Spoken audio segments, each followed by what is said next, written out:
Well, good afternoon.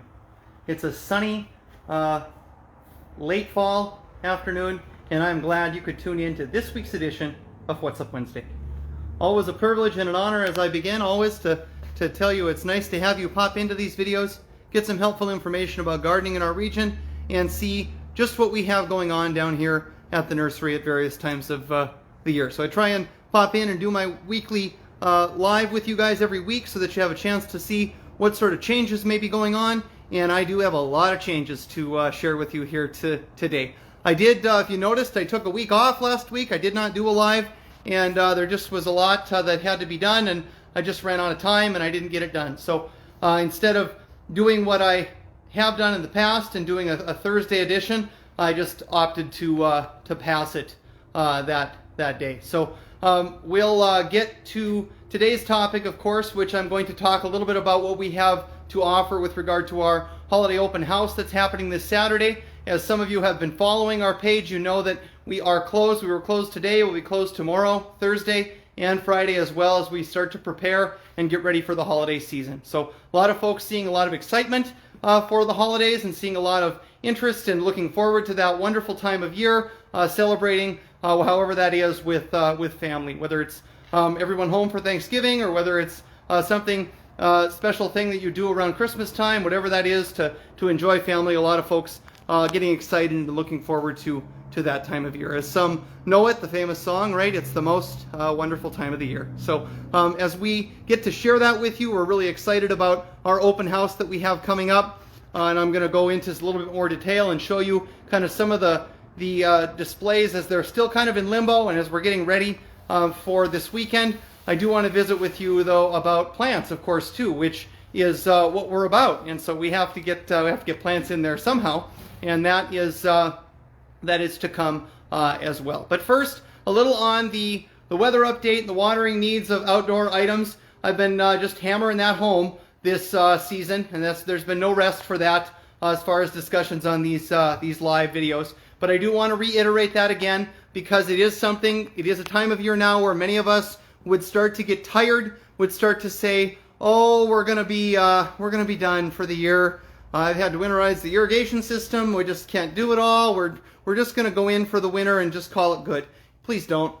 And please don't for your plant. If your plant is younger, if your plant is 5 years or younger in a space, please don't quit on it now. Please put in the extra effort and continue to do some basic care for it. You will be so much happier in the spring when all of your stuff makes it and comes back, and your neighbors or your friends who didn't put in that extra effort, when they're struggling and going, how come this didn't live?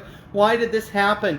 As long as you can, just this is a little bit of encouragement for you. We all need that once in a while, a little encouragement to remind you to stay the course, to continue to do what you've been doing all season, and that is to be diligent in caring for these plants for optimum success in our climate. So that's a plug for that on the weather update. We still need to be providing some consistent care to these plants till probably the end of this month. We're now in November, and I do expect it's not going to continue to be warm. We've had a dip into the cold here the last 3-4 days. We're looking at some nice weather here as we head towards the weekend. Great time to get out and do any fall cleanups that you would need to be doing on your perennials and some things of that nature. Also an opportunity to do any light pruning that you may want to do to any tree or shrub that may now have lost its leaves due to frost and maybe starting to be sleepy. And that's great. That's a good time, or almost the best time of year to be doing a lot of that outdoor work. So do bear that in mind, and with the weather looking nice this weekend, I believe, go ahead and get a chance to get some of that fall cleanup stuff done. Anything that would be considered a perennial plant or a plant that does not have old wood, such as trees, shrubs, so I'll list some examples of that. Daylilies, peonies, most of your perennials, hostas, items like that are herbaceous plants where they do not produce old wood. All of that can more or less be cut to the ground now at this point. We've had several hard frosts here in the Williston area, and that has meant that any life that was left in those leaves is now gone. So all of it has either finally been able to be stored into the root system, or it's been naturally pruned due to frost. And so it's time that we can get that out of the way and get that cleaned up if we want to. We can wait to do it until spring if that's a desire, but we can go ahead and get it done now. We've got some nice days. We can go ahead and get some of that stuff pruned or cleaned up A lot of interest and a resurgence in interest in pollinators and habitats for beneficial insects and things like that. So I'll just remind you, in light of cutting back and pruning those herbaceous plants, lots of insects choose to overwinter in some of that dead foliage. And so in lieu of bagging it up and throwing it away in the compost heap in landfill or someplace, if you want to pile it in a corner in your yard so that the ecosystem stays in your yard, and then clean it up in the spring, later in the spring, you know, after things start to warm up sometime in May, that would be probably advised. If that's a concern for you and you want to kind of hang on to some of those individuals that may have chosen to overwinter in your landscape, that would probably be a good place to do it. You want to get that cleanup done, but you don't want to lose those opportunities. Pile in a safe corner in the yard someplace and get it a little bit of protection, and then take care of that later on next spring. So the herbaceous plants, they can be cut back at this point. I always like to leave a little bit. I like to leave a few inches so I have some idea of where that plant is in the spring of the year. So when I go looking to see, well, how did it do, I have some evidence of whether or not there's life there. So it's easy for me to find that plant. So leave yourself a few inches. Don't go all the way to the soil, but go ahead and do a little cut back on that. On your trees, on your shrubs, this is still the time where we need to continue to be watering, and that leads me to the next thing, of course, which is the watering needs of outdoor plants.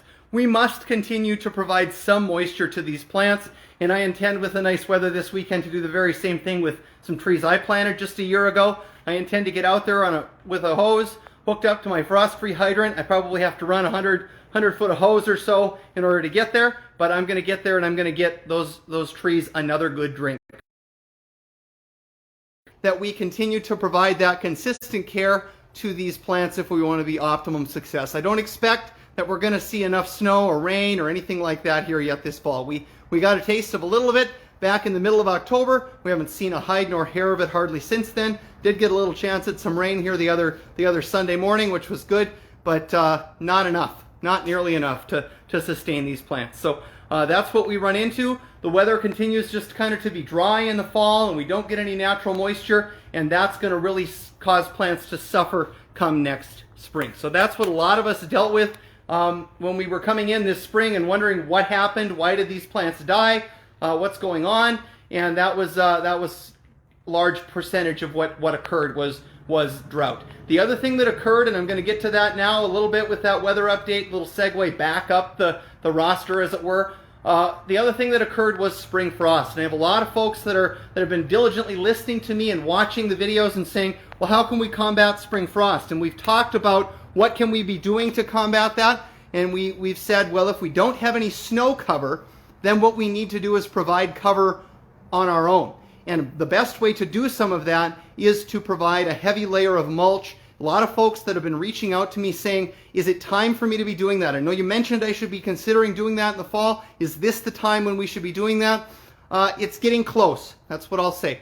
I always get worried about putting mulch on too early in the fall because our temperatures can still be warm. And it looks this weekend like, again, we're going to be seeing some warmer temperatures kind of trending again for the next few days. Temperatures that are going to be back into the upper 40s or 50.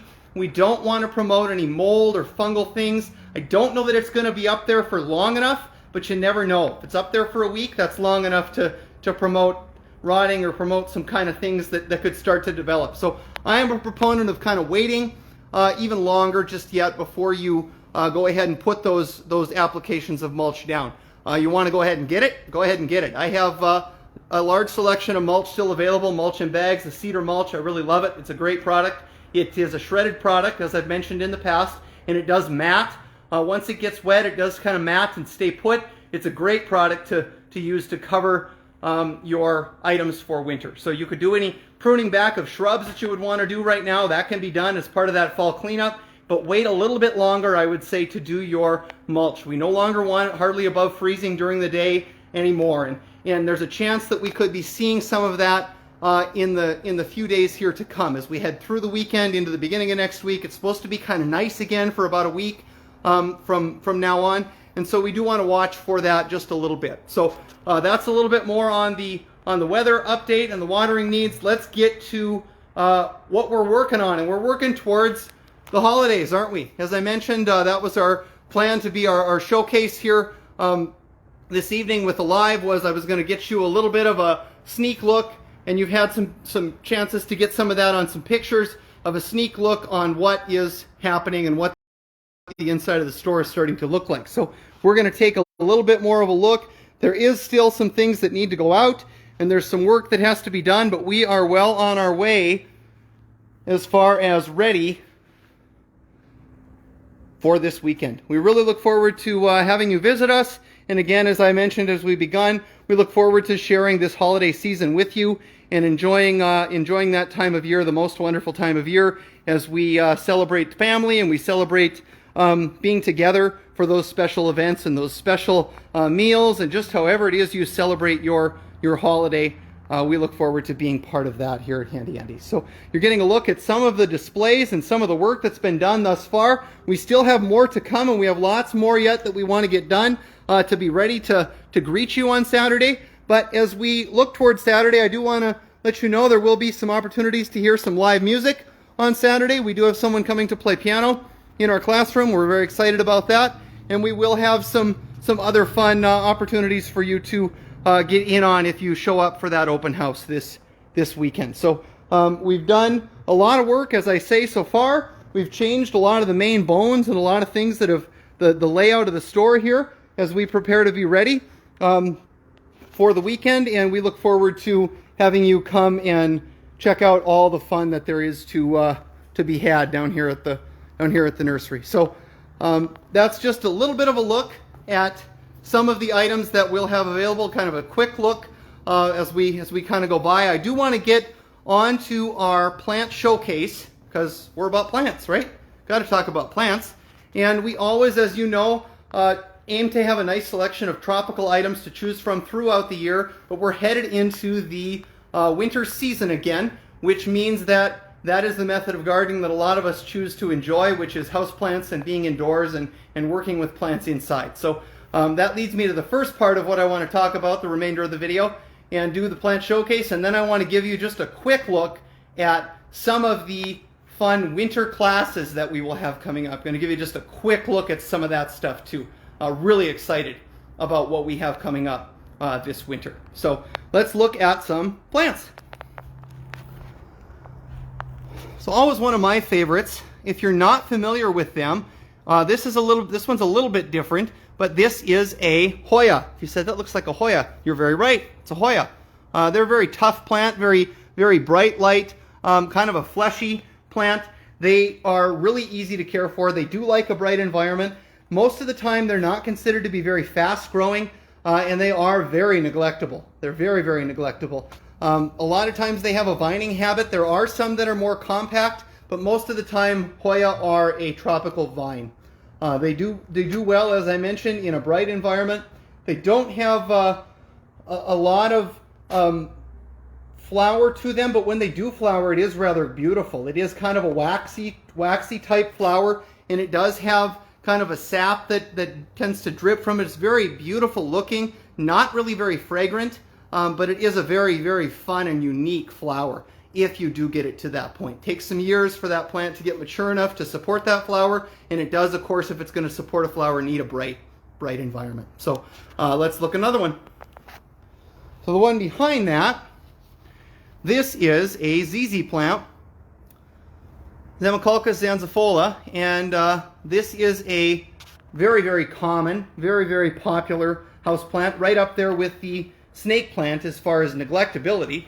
I don't know that you could kill a ZZ plant by forgetting about it. It would be very difficult. Most of the time you'll kill ZZ plants by drowning them. They don't like it very, very wet. In fact, they're better if they're allowed to be dry. They're native to the region's western part of Africa, Central Africa, kind of Madagascar is kind of where they're native to, and they do like it fairly dry and fairly bright as far as an environment. So obviously none of these plants are frost tolerant plants. None of them can be subject to a frost. They're a tropical plant. If they hear the word frost, it's almost scary to them. So they don't really enjoy frost or even the concept of it. You'd want to keep these plants in general attributes away from drafty old windows, away from doors that would be open to the outdoor environment. Most of the time that can mean harm to tropical plants. So We'll move on to look at just a couple others. One of my favorite plants, and I've shown some of these in past lives here this fall, but this is a Croton. This is a banana Croton. And we have some other varieties of Croton. We have the common Petra Croton also, which has a wide leaf to it. And Croton are beautiful plants. They have a nice bright foliage to them, reds and yellows and some oranges to them. Very attractive foliage to them. The banana Croton has a very thin strap-like leaf, and it kind of has a tendency to curl a little bit on itself. Crotons, we were talking about drafts. Absolutely no draft for a Croton. You put that thing near the cold, or you say cold, you just go, it'll just freak out. It doesn't like cold whatsoever. So keep Crotons away from drafts. Do not even subject them to any sort of cold at all. Make sure that you do offer them also a bright environment. That's where they do the best, is getting some bright indirect light. Direct light is even fine for a Croton. They'll tolerate direct light just fine, off and on a little bit, especially up here in the northern climate. But next one, another one of my favorites. I have so many, but that's okay. This is a lemon lime Warnecki, and Warnecki are in the Dracaena group. They're related to that green spike that you have in your spring pots, and they're a tough plant. They also benefit from getting a little bit dry between watering. Most houseplants do. They don't like to be overly wet, but they do need a consistent moisture. So usually when I'm telling folks to water, I'm reminding them that you want to make sure that your soil is dry 2 inches down from the surface. So that's 2 digits of your finger. You want to make sure that the soil is dry 2 inches down in that pot before you are watering again. That's a good indication of when is it time to water. Stick your finger or stick a dowel or something in that pot and check about your soil moisture content, and then that'll give you some indication of whether or not you need to water. Lemon lime Warnecki like a bright environment. They do benefit from some direct light. They grow very fast in bright light, but they can tolerate some darkness. Dracaena can tolerate some darkness for a period of time. They shouldn't be left there indefinitely, but they can tolerate being a little bit dark for some time. For some months or so, they can tolerate it fairly dark. But if you expect any plant to grow or to improve any sort of indoor air, the more light you can offer it, the better you're going to do with it. So that's a little bit of information on light. Next, the infamous and very, very popular, of course, you know this one, just about everybody knows this plant. When they see it, it's whether or not they know its name. This plant is the Sansevieria, or snake plant. Very common tropical plant, probably the most common.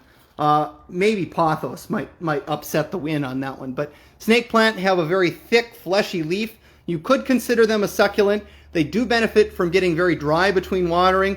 I would say that you could go for many weeks without watering your snake plant, and it's not even going to notice. So don't be worried if you're going to be taking a trip here over the holidays and you're thinking, well, I'm going to be gone for a month, or I'm going to be gone for a couple of weeks anyway. Do I need to have somebody come water my plants? Well, if I have a snake plant or I have a ZZ plant or something, no, I don't need to have somebody come water that plant. If I have something that maybe likes a little bit more water, something that is more flowery, type like a cyclamen or maybe a Christmas cactus or something of that nature, poinsettia, then yeah, maybe I need to have somebody come by and water that plant for me while I'm gone. But if I've got snake plants and I've got pothos and I've got ZZ plants, just leave them alone. They're going to be fine for that 2 weeks that you're going to be gone. Don't worry at all. They will not even hardly miss you. They'll miss you, but they'll be glad when you're back, but they're not going to need any water while you're gone. So water them before you leave and call it good. The last plant I want to show you is kind of a two-part, because there are 2 plants here that are of the same relation. You see the very shiny and bright Ficus elastica, which is the rubber plant. See that nice dark one there? Very attractive, very striking plant. Very easy to grow.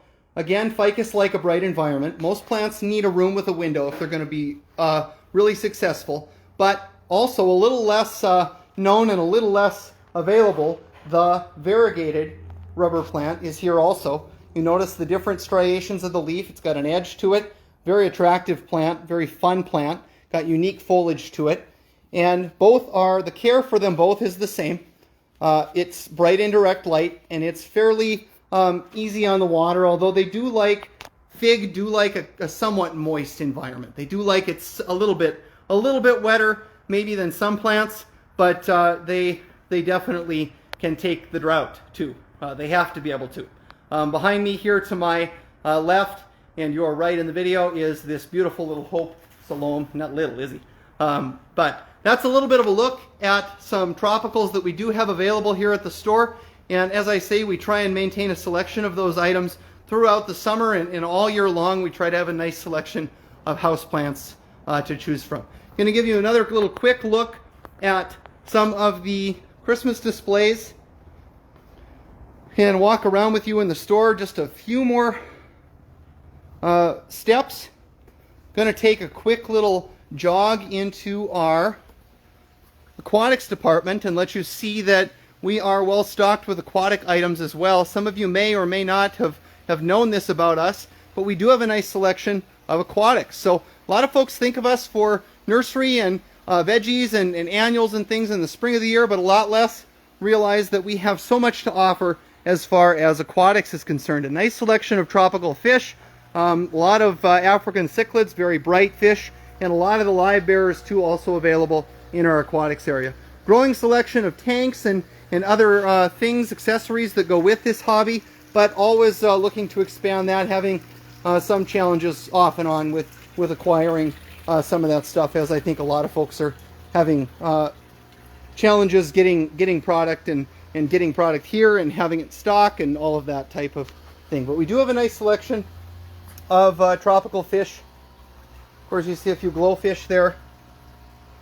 So stop in and see us if that is a hobby that you're interested in getting into. We'd love to visit with you and help you get your tank set up and be successful with aquatics. That's a great winter hobby.